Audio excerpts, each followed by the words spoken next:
Mar Ivanios Mar Ivanios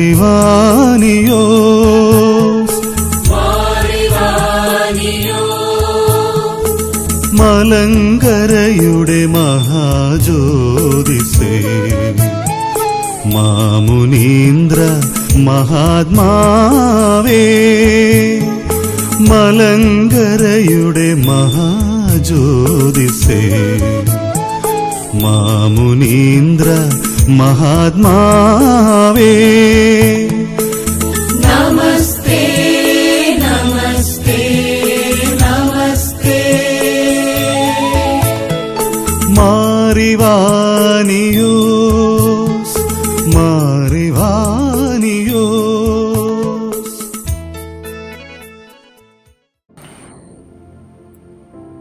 Persian Gulf രാജ്യങ്ങളിലും ലോകത്തിൻ്റെ വിവിധ ഭാഗങ്ങളിൽ പ്രവാസികളായി താമസിക്കുന്ന എല്ലാ മലങ്കര വിശ്വാസികൾക്കും എൻ്റെ ഊഷ്മളമായ അഭിവാദനങ്ങൾ.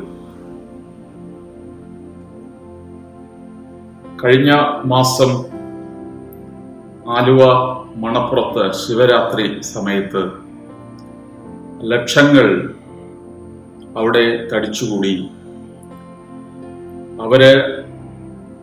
അവരുടെ പിതാമഹന്മാരെ ഓർമ്മിക്കുകയും അവർക്ക് വേണ്ടി കാഴ്ചകൾ സമർപ്പിക്കുകയും ചെയ്യുന്ന ആ കർമ്മത്തിന് പിതൃതർപ്പണം എന്നാണ് പറയുക. മലങ്കര കത്തോലിക്ക സഭയും പുനരൈക്യത്തിന്റെ പ്രണേതാക്കളായ ദൈവദാസൻ മാർ ഈവാനിയോസ് മെത്രാപ്പോലീത്തയും മാർ തെയോഫിലോസ് മെത്രാപ്പോലീത്തയും ഈ ദിവസങ്ങളിൽ ഓർമ്മിക്കുകയാണ്. വിശുദ്ധ പൗലോസ് കൊറിന്ത്യർക്ക് 1-ാം ലേഖനം 4-ാം അധ്യായത്തിൽ പറയുന്നു, നിങ്ങൾക്കൊരുപക്ഷെ 10,000 ഉപദേഷ്ടാക്കൾ ഉണ്ടാകാം, എന്നാൽ പിതാക്കന്മാർ അധികമില്ല. സുവിശേഷ പ്രസംഗം മൂലം നിങ്ങൾക്ക് ജന്മം നൽകിയത് ഞാനാണ്. അതിനാൽ ഞാൻ നിങ്ങളോട് പറയുന്നു, നിങ്ങൾ എന്നെ അനുകരിക്കുവിൻ. വിശുദ്ധ പൗലോസ്ലീഹായുടെ ഈ വാക്യം മാനിച്ചുകൊണ്ട് നമ്മുടെ പിതാക്കന്മാരുടെ ഓർമ്മ നാം കൊണ്ടാടുകയാണ്. കോവിഡ് കാലത്തെ പരിമിതികൾ ഉണ്ടെങ്കിലും ആത്മീയമായിട്ട് നമുക്ക് ഈ ദുഃഖ്റാന പെരുന്നാളിൽ നമ്മുടെ പിതാക്കന്മാരുടെ ദുഃഖ്റാന നടക്കുമ്പോൾ നമുക്കതിൽ പങ്കുചേരാം. മാർ ഈവാനിയോസ് മെത്രാപ്പോലീത്തയുടെ ദൈവശാസ്ത്ര ദർശനങ്ങൾ ആണ് ഞാൻ പ്രത്യേകമായി പറയുവാനായിട്ട് ആഗ്രഹിക്കുന്നത്. അദ്ദേഹം ഒരു ദൈവശാസ്ത്രജ്ഞനായിരുന്നു എന്ന് ചോദിച്ചാൽ നിയതമായ അർത്ഥത്തിൽ അല്ല എന്ന് പറയേണ്ടി വരും. അദ്ദേഹം ഒരു സെമിനാരിയിലും കോളേജിലും തിയോളജി പഠിപ്പിച്ചിട്ടില്ല, തിയോളജിക്കലായിട്ടുള്ള പ്രബന്ധങ്ങൾ രചിച്ചിട്ടില്ല. എങ്കിലും അദ്ദേഹത്തിൻ്റെ കൃതികൾ സസൂക്ഷ്മം വായിച്ചു നോക്കുമ്പോൾ അഗാധമായ ദൈവദർശനങ്ങൾ ചിതറിക്കിടക്കുന്നത് നമുക്ക് കാണാൻ സാധിക്കും. അതിലേക്ക് വരുന്നതിന് മുമ്പായി മാർ ഈവാനിയോസ് തിരുമേനിയുടെ ചിന്താധാരയിൽ വലിയ സ്വാധീനം സൃഷ്ടിച്ച ഒരു അനുഭവമായിരുന്നു സെറാംപൂർ കോളേജിൽ ഉള്ള അദ്ദേഹത്തിൻ്റെ വാസവും പ്രവർത്തനവും. ഒരുപക്ഷെ നിങ്ങൾക്കറിയാമായിരിക്കാം,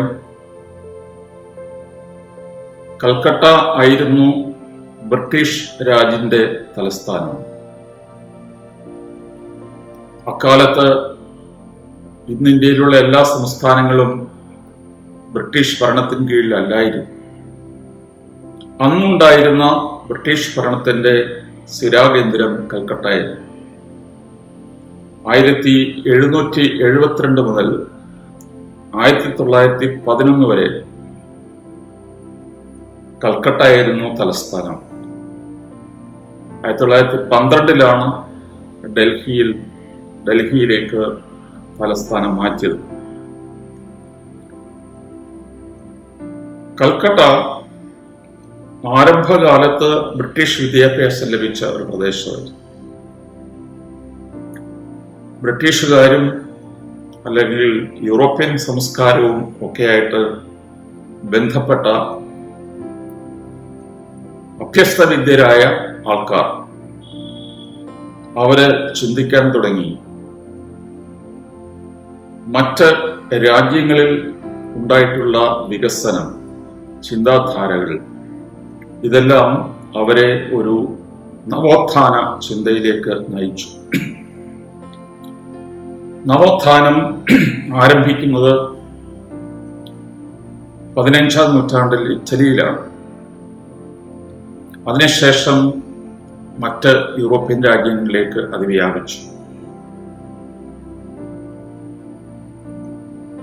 ഇന്ത്യയിലെ നവോത്ഥാനം ആരംഭിക്കുന്നത് ബംഗാളിൽ രാജാറാം മോഹൻ റോയ്, ഈശ്വർ ചന്ദ്ര വിദ്യാസാഗർ, ബങ്കിം ചന്ദ്ര ചാറ്റർജി, രവീന്ദ്രനാഥ് ടാഗോറിന്റെ പിതാവായ രവീന്ദ്രനാഥ് ടാഗോർ,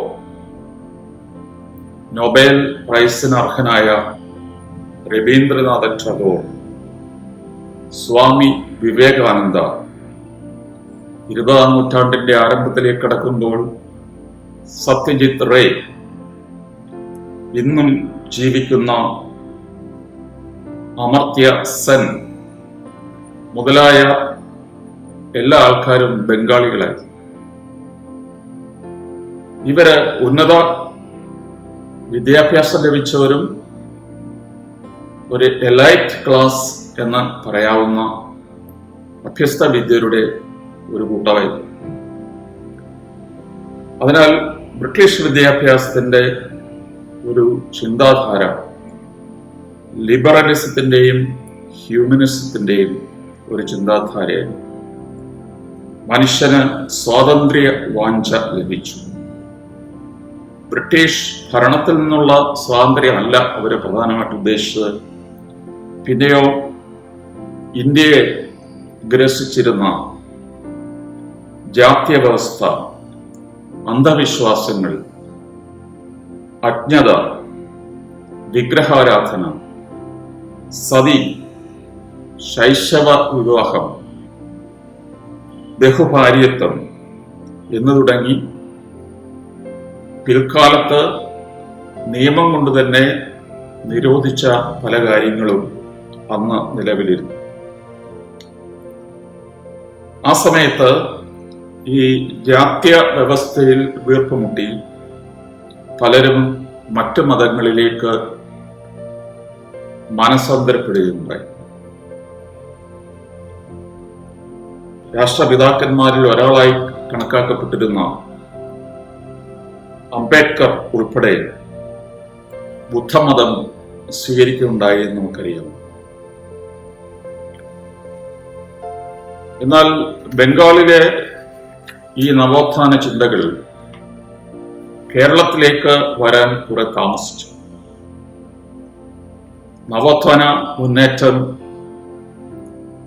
ബംഗാളിൽ മുന്നാക്ക ജാതികളിൽ നിന്നായിരുന്നെങ്കിൽ കേരളത്തിലെ നവോത്ഥാന ചിന്ത പിന്നാക്കക്കാരിൽ നിന്നായിരുന്നു.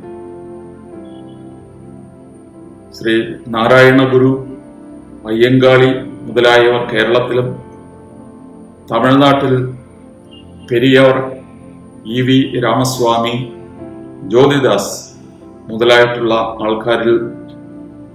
ആൾക്കാരാണ് അന്നത്തെ നവോത്ഥാനത്തിന് നേതൃത്വം കൊടുത്തത്.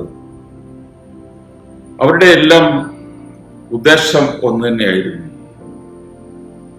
സ്വന്തം ജാതിയെയും മതത്തെയും ഉദ്ധരിക്കുക. റെനസാൻസ് എന്നുള്ള ഫ്രഞ്ച് വാക്കിന്റെ അർത്ഥം പുനർജന്മം എന്നാണ്. അതിനാൽ സ്വാതന്ത്ര്യരഹിതമായി അജ്ഞതയിൽ അന്ധവിശ്വാസങ്ങൾ കഴിഞ്ഞിരുന്നവരെ ഉദ്ധരിക്കുവാനായിട്ട് അവർ കണ്ടുപിടിച്ച ഒന്നാമത്തെ മാർഗം വിദ്യാഭ്യാസം. ദാസ്യവേല, തോട്ടിപ്പണി, മനുഷ്യര് തന്നെ മനുഷ്യരെ വരിക്കുന്ന റിക്ഷകൾ, യാതൊരു അവകാശങ്ങളുമില്ലായിരുന്ന തൊഴിലാളികൾ, ക്ഷേത്ര പ്രവേശന നിരോധനം, മാറുമറയ്ക്കാനും വൃത്തിയുള്ള വസ്ത്രം ധരിക്കുവാനും താഴെക്കിടയിലുള്ളവർക്ക് അവകാശമില്ലായിരുന്നു കേരളത്തിൽ എന്ന് നമ്മൾ അറിയുന്നത് ചിലപ്പോൾ അത്ഭുതമായിരിക്കും. അന്നത്തെ ജാതി സ്പർദ്ധ മൂലം വിവേകാനന്ദൻ കേരളത്തെ വിളിച്ചത് ഭ്രാന്താലയം എന്നാണ്. ഈ പശ്ചാത്തലത്തിൽ നിന്നുകൊണ്ട് വേണം ക്രിസ്തീയ മിഷണറിമാര് ചെയ്തിട്ടുള്ള സേവനം നാം വിലമതിക്കുകയും അതുപോലെ തന്നെ അവരെ നവോത്ഥാന ചിന്തകരായിട്ട് പരിഗണിക്കുകയും ചെയ്യേണ്ടത്. ഇന്ന് നവോത്ഥാനക്കാർ എല്ലാം ഇടതുപക്ഷ ചിന്താഗതിക്കാരും ബാക്കിയുള്ളവരുടെ സേവനങ്ങൾ തമസ്കരിക്കപ്പെടുകയും ചെയ്യുന്ന ഒരു കാലമാണ്. വിദേശ മിഷണറിമാരായിരുന്ന അർണോസ് പാതിരി, ബെയ്ലി, ബേക്കർ, ഹർമൻ ഗുണ്ടറ്റ് മുതലായവരെ നമുക്ക് ഓർമ്മിക്കാം. നമ്മുടെ സ്വന്തം നാട്ടുകാരായിരുന്ന ചാവറ കുര്യാക്കോസച്ചൻ, നിധീരിക്കൽ മാണിക്കത്തനാർ എന്നിവരോടൊപ്പം നവോത്ഥാന ചിന്തകനായി അറിയപ്പെടേണ്ട ഒരാൾ തന്നെയാണ് മാർ ഇവാനിയോസ് മെത്രാപ്പോലീത്ത. അദ്ദേഹത്തിന്റെ സെറാംപൂരിൽ ഉള്ള പ്രവർത്തനം അദ്ദേഹത്തെ ഒരു കാര്യം വളരെ വ്യക്തമായി മനസ്സിലാക്കി. ഒന്ന്, വിദ്യാഭ്യാസത്തിലൂടെ വേണം സമൂഹത്തിന് പുരോഗതി ഉണ്ടാകാൻ. രണ്ട്, അദ്ദേഹം ധാരാളം വിദേശ മിഷണറിമാരുമായിട്ട് പരിചയപ്പെട്ടു. അവരൊക്കെ നാടും വീടും കൂടും ഒക്കെ ഉപേക്ഷിച്ച്, ചിലരൊക്കെ ഇന്ത്യയിൽ വന്നിട്ട് അവര് തിരിച്ചു പോയിട്ടില്ല, അവര് ഇവിടെ തന്നെ മൃതപ്പെടുകയാണ് ഉണ്ടായത്. അങ്ങനെ സ്വന്തം ജാതിയെയും മതത്തെയും വീടിനെയും കുടുംബത്തെയും എല്ലാം ഉപേക്ഷിച്ച് ഇവിടെ തീരെ പാവപ്പെട്ടവർക്ക് സേവനം ചേരുന്ന മിഷണറിമാരുടെ വലിയ ഒരു മാതൃക അദ്ദേഹത്തെ വെല്ലുവിളിച്ചു. കൂടാതെ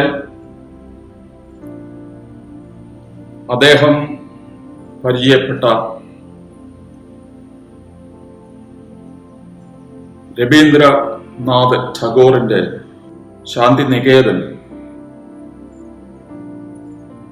അലഹബാദിൽ മഹാത്മാഗാന്ധി സ്ഥാപിച്ച സബർമതി ആശ്രമം, ഇവിടെയെല്ലാം അദ്ദേഹം പോയി താമസിക്കുകയും ദീർഘനാളുകൾ മഹാത്മാഗാന്ധിയോടും രവീന്ദ്രനാഥ ടാഗോറിനോടും ഒക്കെ ഈ ഹൈന്ദവ ആശ്രമ പ്രസ്ഥാനത്തെക്കുറിച്ച് വിശദമായിട്ട് പഠിച്ചു. കൂടാതെ 4-ാം നൂറ്റാണ്ടിൽ ജീവിച്ചിരുന്ന മാർ ബസേലിയോസിന്റെ ആശ്രമ രീതി, ഇഗ്നേഷ്യസ് ഓഫ് ലോയോളയുടെ ജെസ്യൂട്ട് ഓർഡർ, ഇതുപോലെ ലോകപ്രസിദ്ധമായിട്ടുള്ള സന്യാസഭകളെ കുറിച്ച് അദ്ദേഹം പഠിച്ചു. അദ്ദേഹത്തിൽ വളരെ സ്വാധീനം ചെലുത്തിയ വേറൊരു വലിയ പ്രസ്ഥാനമായിരുന്നു ഓക്സ്ഫോർഡ് മൂവ്മെന്റ്. നമുക്കറിയാം, അതിന്റെ ഏറ്റവും വലിയ പ്രതിനിധി എന്ന് പറയുന്നത് അടുത്ത കാലത്ത് വിശുദ്ധനായി പ്രഖ്യാപിക്കപ്പെട്ട കാർഡിനൽ ന്യൂമനാണ്. ഓക്സ്ഫോർഡ് മൂവ്മെന്റ് മാർ ഇവാനിയോസ് മെത്രാപ്പോലീത്തയെ ഏറ്റവും കൂടുതൽ സ്വാധീനിച്ച ഒരു ചിന്താഗതിയാണ്. അതിന് നേതൃത്വം കൊടുത്തവർ ഒരുമിച്ചുകൂടി ആദ്യമായി ചെയ്തത് സഭാചരിത്ര പഠനമാണ്. പ്രധാനമായിട്ട് അവർ പഠിച്ചത് സഭയിലുണ്ടായിട്ടുള്ള പിളർപ്പുകളും അവയുടെ കാരണവുമാണ്. നമുക്കറിയാവുന്നതുപോലെ മോണോഫിസൈറ്റ് ഹെരസി, നമ്മുടെ കർത്താവിന്റെ ഏക സ്വഭാവം മാത്രമേ ഉള്ളൂ, അത് ദൈവസ്വഭാവമാണ്, മനുഷ്യ സ്വഭാവം അതിൽ ലയിച്ചുപോയി എന്നുള്ള ആ വാദത്തെക്കുറിച്ച് അവർ പഠിച്ചു. അങ്ങനെ പഠിച്ചപ്പോൾ അവർ കണ്ടെത്തിയ ഒരു സംഗതി, അപ്പസ്തോലിക കാലം മുതൽ അവരുടെ കാലം വരെ ഇടമുറിയാതെ, കണ്ണിമുറിയാതെ ഒരു അപ്പസ്തോലിക പിന്തുടർച്ച ഉണ്ടായിട്ടുണ്ടോ എന്ന് അവർ അന്വേഷിച്ചു. 16-ാം നൂറ്റാണ്ടിൽ റോമിലെ സഭയുമായിട്ട് ബന്ധം വിച്ഛേദിച്ച ആംഗ്ലിക്കൻ സഭയ്ക്ക് ഈ അപ്പസ്തോലികമായ പിന്തുടർച്ച അവകാശപ്പെടാൻ സാധിക്കില്ല എന്നവർ കണ്ടുപിടിച്ചു. അതിനാൽ അദ്ദേഹത്തിന്റെ ചിന്ത പോയത്, അന്നത്തെ റോമൻ സഭ ഇംഗ്ലണ്ടിൽ പ്രത്യേകിച്ച് വെറുക്കപ്പെട്ട ഒരു കാലമായിരുന്നു. മാർപ്പാപ്പയെ ആന്റി ക്രൈസ്റ്റ് എന്ന് വിളിച്ചിരുന്ന ഒരു കാലം. എങ്കിലും അദ്ദേഹം തന്റെ പഠനത്തിൽ മുഴുകിയപ്പോൾ അദ്ദേഹത്തിന് മനസ്സിലായി, റോമിലെ വിശുദ്ധ പത്രോസിന്റെ സിംഹാസനത്തിന് മാത്രമേ ഈ അപ്പസ്തോലിക പിന്തുടർച്ചയുടെ ഒരു ചരിത്രം അവകാശപ്പെടാൻ സാധിക്കുകയുള്ളൂ എന്ന് അദ്ദേഹം നിഗമനത്തിലെത്തുകയും ആ നിഗമനത്തിന് വേണ്ടി, ആ തീരുമാനത്തിന് വേണ്ടി അദ്ദേഹം വളരെയധികം ശ്രദ്ധിക്കുകയും ചെയ്തു. ഓക്സ്ഫോർഡ് യൂണിവേഴ്സിറ്റിയിൽ ഒരു കത്തോലിക്കന് പഠിപ്പിക്കുവാൻ അവകാശമില്ലായിരുന്നു. അത് കാരണത്താൽ അദ്ദേഹം ഓക്സ്ഫോർഡിലെ പ്രൊഫസർ എന്നുള്ള തസ്തിക ഉപേക്ഷിച്ചു. അദ്ദേഹത്തിന് ലഭിച്ചിരുന്ന പല പ്രിവിലേജസ്, അവകാശങ്ങൾ അദ്ദേഹം ത്യജിച്ചു. സ്വന്തം കുടുംബത്തോടുള്ള ബന്ധം അദ്ദേഹത്തിന് നഷ്ടപ്പെട്ടു. കാരണം അദ്ദേഹത്തിന്റെ സഹോദരിമാർ കത്തോലിക്ക സഭയിലേക്ക് മാറിയ സ്വന്തം സഹോദരനുമായിട്ട് അവര് ബന്ധം വിച്ഛേദിച്ചു. അങ്ങനെ പല പ്രകാരത്തിലും കാർഡിനൽ ന്യൂമന്റെ തീരുമാനം അദ്ദേഹത്തിന് വളരെ വൈഷമ്യങ്ങൾ ഉണ്ടാക്കിയെങ്കിലും അദ്ദേഹം ഒരു കാര്യത്തിൽ ഉറച്ചു നിന്നു, സത്യഗ്രഹം.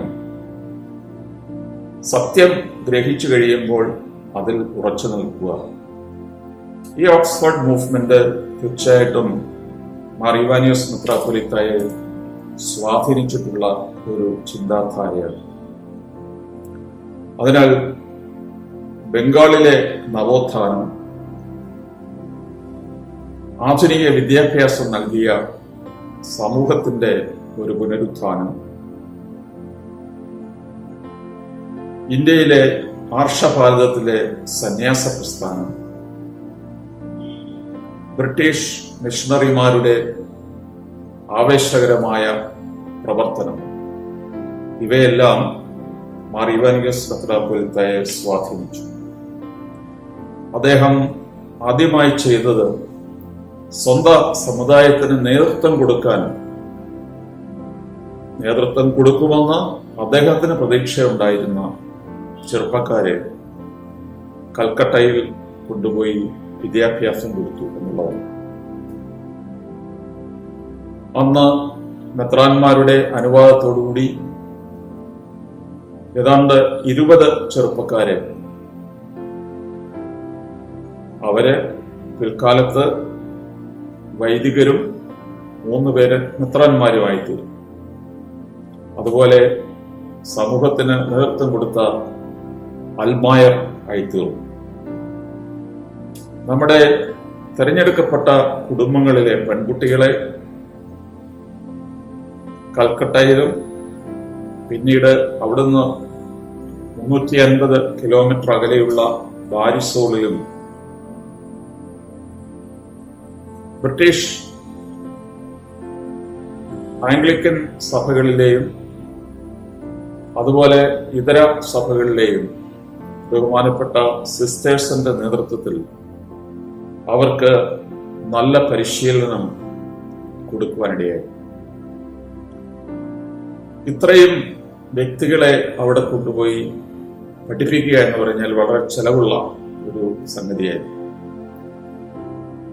മറിയോനിയോസ് മെത്രാപ്പോലീത്തയുടെ ചരിത്രത്തിൽ പറയുന്നു, അദ്ദേഹത്തിന് പ്രതിമാസം ലഭിച്ചിരുന്ന ഏതാണ്ട് 3000 രൂപയും പേപ്പർ വാല്യുവേഷൻ ലഭിച്ചിരുന്ന മൊത്തം തുകയും അതുപോലെ ചില വ്യക്തികളിൽ നിന്ന് അദ്ദേഹത്തിന് കിട്ടിയ സംഭാവനകളും എല്ലാം ചേർത്താണ് ഈ 10-30 ചെറുപ്പക്കാരെ കൽക്കട്ടയിൽ കൊണ്ടുപോയി അദ്ദേഹം വിദ്യാഭ്യാസം കൊടുത്തു.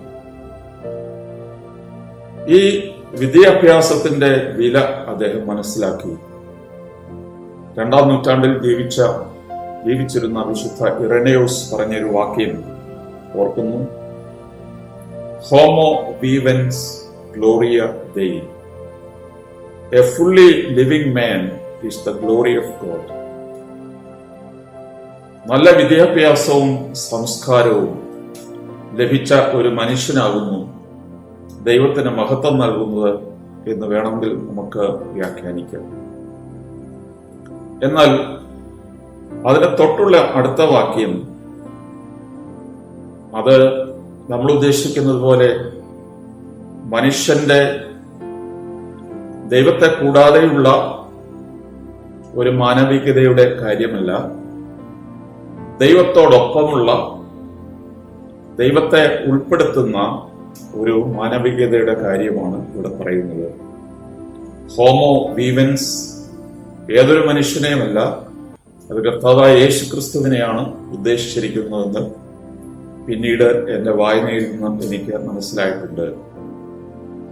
അപ്പോൾ ഇവിടെ വിശുദ്ധ പൗലോസ് പറയുന്നത് പോലെ നമ്മുടെ കർത്താവായ യേശുമിശിഹായുടെ പൂർണ്ണത സ്വന്തമാക്കുക, അതിനുവേണ്ടി അദ്ദേഹം പറഞ്ഞു നമ്മുടെ വൈദികരുടെ ഉയർച്ചയാണ് സമുദായത്തിന്റെ ഉയർച്ച, അവരുടെ വിജ്ഞാനമാണ് സമുദായത്തിന്റെ മൂലധനം. ഗിരിദീപം പേജ് 50 അതിനെക്കുറിച്ച് പറഞ്ഞിരിക്കുന്നത്. ആംഗല ഭാഷയ്ക്കും ദൈവശാസ്ത്രത്തിനും പ്രാധാന്യം നൽകിയിരുന്ന സറാംപൂർ യൂണിവേഴ്സിറ്റി ഒരുപക്ഷെ അവഗണിച്ചിരുന്ന ഒരു സംഗതിയാണ്. പ്രത്യേകിച്ച് വൈദികരായിട്ടുള്ളവർക്കും പിന്നീട് വൈദികരാകാനുള്ളവർക്കും അത്യാവശ്യമായിരുന്ന സുറിയാനി ഭാഷ.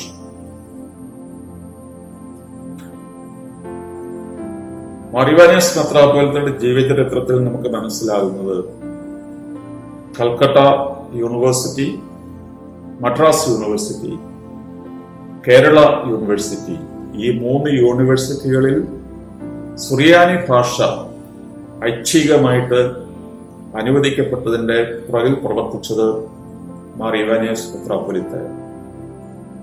കാരണം ഇംഗ്ലീഷ് വിദ്യാഭ്യാസത്തിന്റെയും യൂറോപ്യൻ സംസ്കാരത്തിന്റെയും ആ വലിയ പ്രഭയിൽ നമ്മുടെ വിദ്യാർത്ഥിനികൾ കണ്ണു മഞ്ഞളിച്ചു പോകരുത് എന്ന അദ്ദേഹത്തിന് നല്ല തിട്ടമുണ്ടായിരുന്നു. അതിനാൽ എല്ലാ ദിവസവും യാമപ്രാർത്ഥനകൾ ചൊല്ലുക, ഓർത്തഡോക്സ് സഭയുടെ പ്രത്യേകമായ വിശ്വാസങ്ങൾ ഈ ശമാശന്മാരെയും അൽമായരെയും പഠിപ്പിക്കുക, ഇതൊക്കെ അദ്ദേഹം അനുദിനം ചെയ്തിരുന്ന ഒരു കാര്യമാണ്. കാരണം 1850 അന്നത്തെ മലങ്കര സഭ വളരെ വേദനാജനകമായ ഒരു അനുഭവത്തിലൂടെ കടന്നുപോയി. അന്നത്തെ പഴയ സെമിനാരിയിൽ അതിന് നേതൃത്വം കൊടുക്കാനായി സഭ നിയോഗിച്ച ആംഗ്ലിക്കൻ മിഷണറിമാർ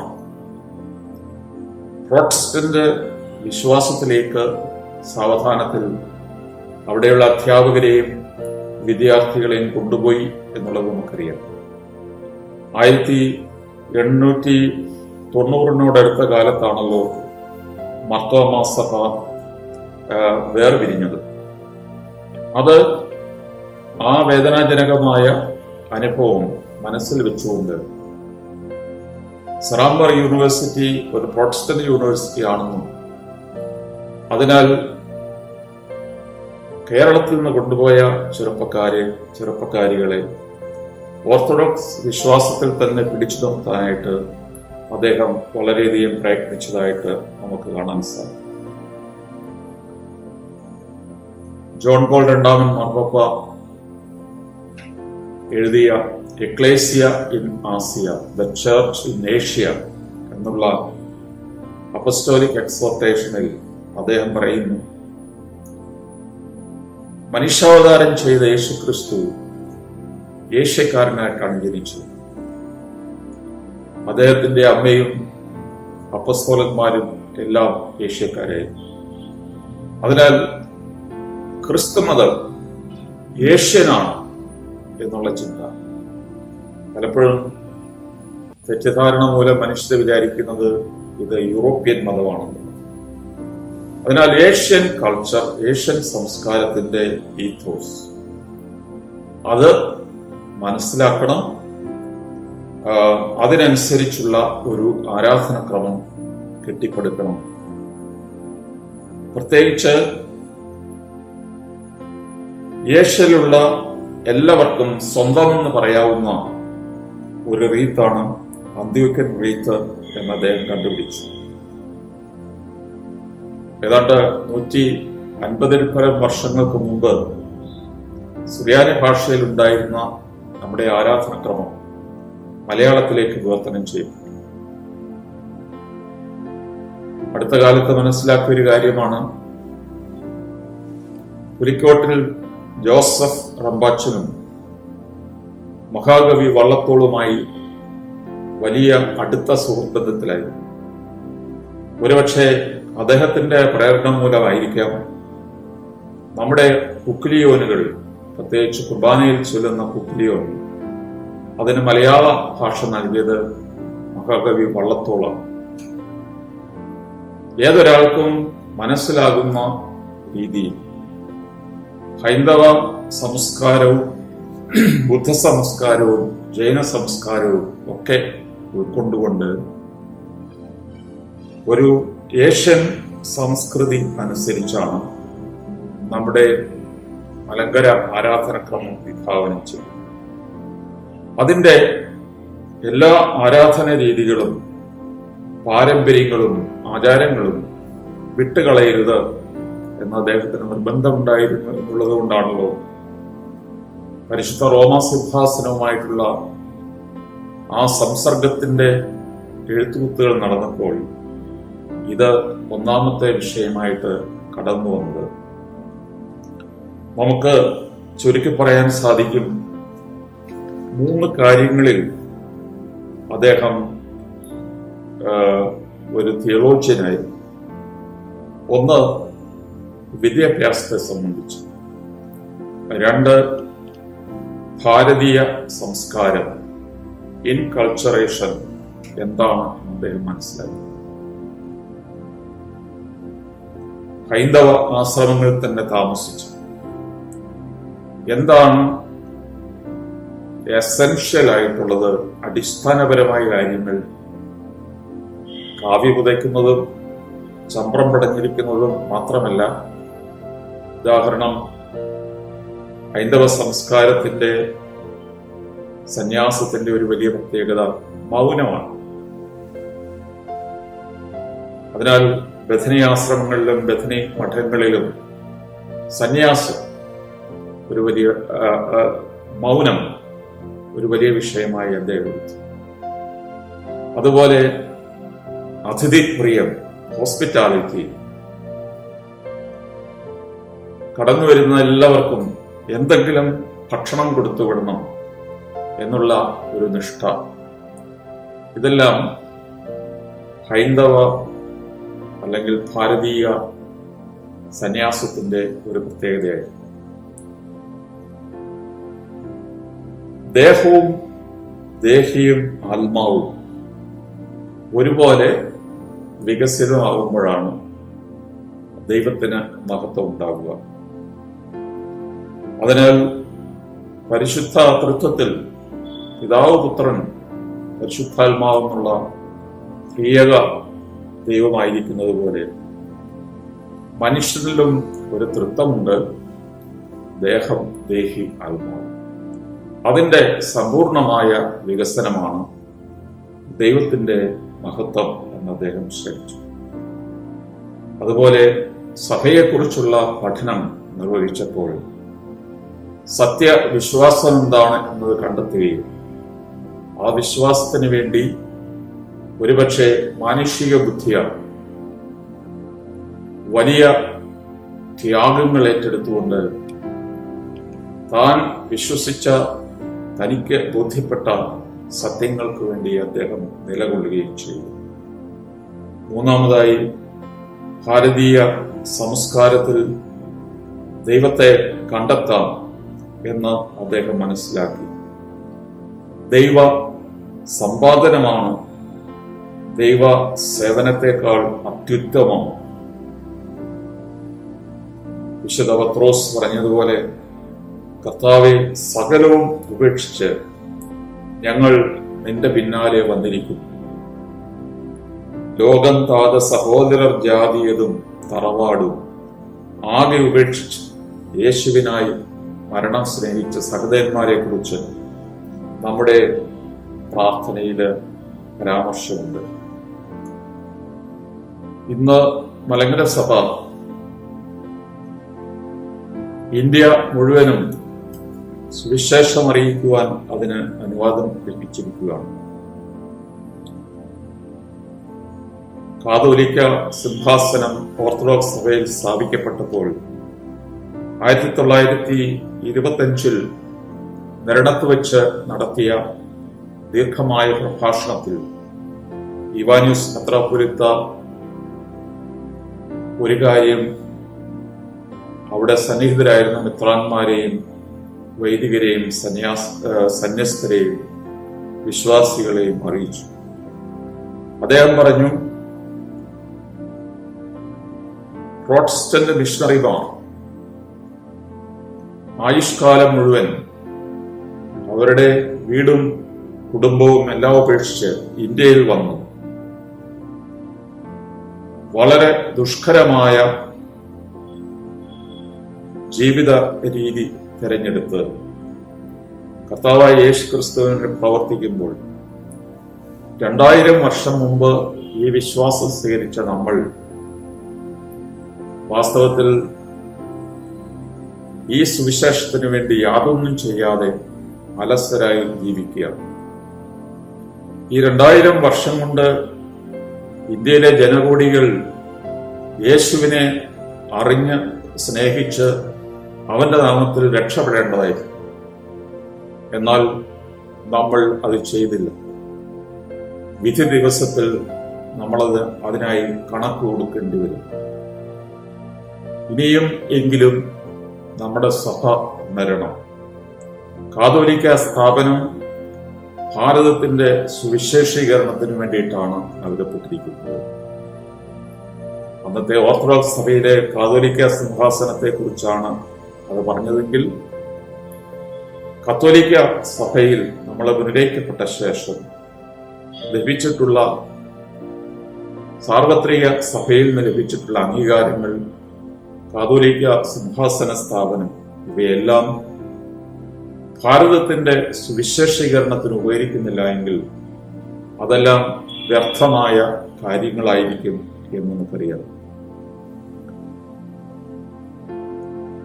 ഈ മിഷൻ വേല നമ്മുടെ മുമ്പിൽ പരന്ന് കിടക്കുകയാണ്.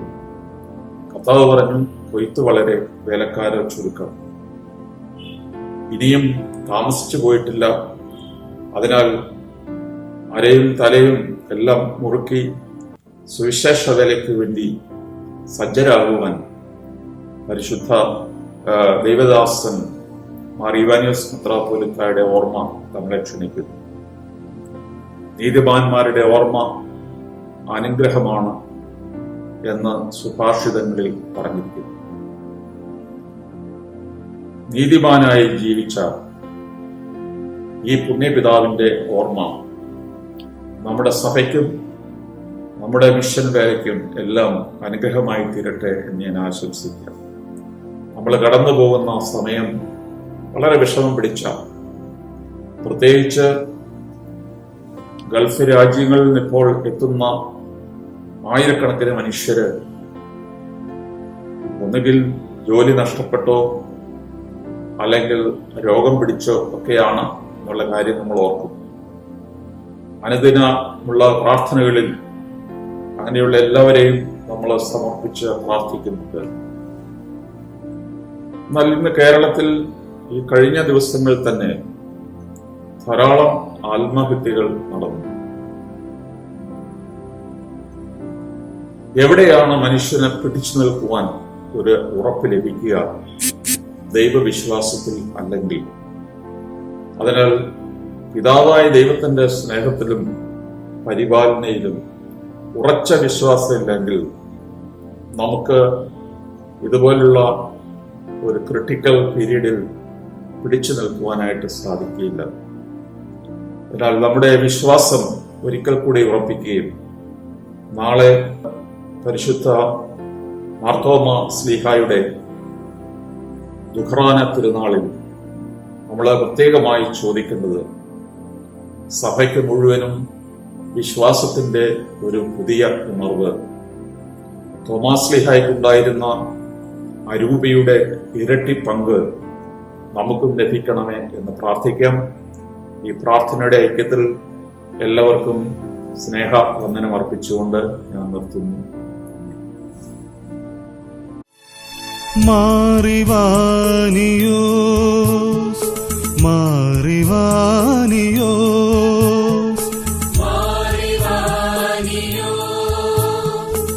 മലങ്കരയുടെ മഹാജ്യോതിസേ,